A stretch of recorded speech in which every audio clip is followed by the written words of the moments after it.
Krismasi imewadia na msafara wa kila wasafiri kuelekea mashinani unaendelea kuwa mrefu, huku maelfu ya Wakenya wakisafiri kampuni halali za mabasi. Maelfu ya kurasa bandia kwenye mitandao ya kijamii zimeanzishwa kuwahadaa wasafiri kwa ahadi za kuwatengea nafasi kwenye mabasi kwa urahisi na haraka. Ben Kirui anaangazia utapeli huu. Ni msimu mwingine tena ambapo maelfu ya wakazi wa Nairobi wanafurika katika vituo vya mabasi kusafiri mashinani kwa sherehe za Krismasi na mwaka mpya. Vituo vya mabasi tayari vimejaa abiria wanaohangaika kupata tiketi, hali ambayo imewapa walaghai mtandaoni fursa ya kuwatapeli wasafiri wanaopendelea kulipa nauli kidijitali badala ya kwenda ofisini kusudi watengewe viti. Kwa majina naitwa Kennedy Wanyonyi kutoka Bungoma. Kennedy Wanyonyi ni miongoni mwa waathiriwa hao.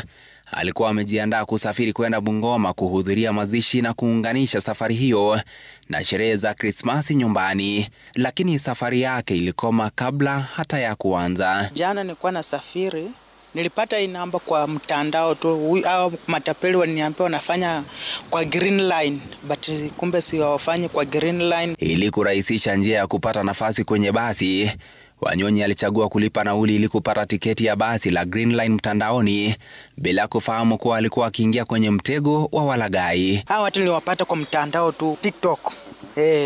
Sasa ndio nikachukua nikakujumini, nilikuwa mgeni, nilikuwa sijui kwa hiyo ofisi. Sasa ndio nikachukuanga hizo namba nikajaribu kupiga, wakaniambia wako OTC.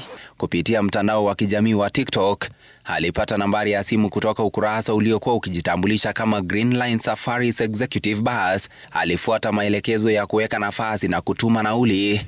Fedha zilizopokelewa na mtu aliyejitambulisha kama Hilary Langat, aliyedai kuwa mfanyikazi wa Green Line. Nilikuwa napanga kwenda Chwele, Bungoma. Wakati nilifika nikabuku, nikapigia huyo jamaa kuja anichukue, akakataa. Usimamizi wa kampuni ya Green Line Royal umetoa tahadhari ukisema visa vya ulaghai vimeongezeka mno katika kipindi cha wiki moja iliyopita. Abiria zaidi ya 7 walifika katika ofisi za kampuni hiyo wakiwa tayari kusafiri, ila wakagundua kuwa hawakuwa wametengewa nafasi kwa njia halali bali walitapeliwa. Tumekuwa na hizo visa mingi sana.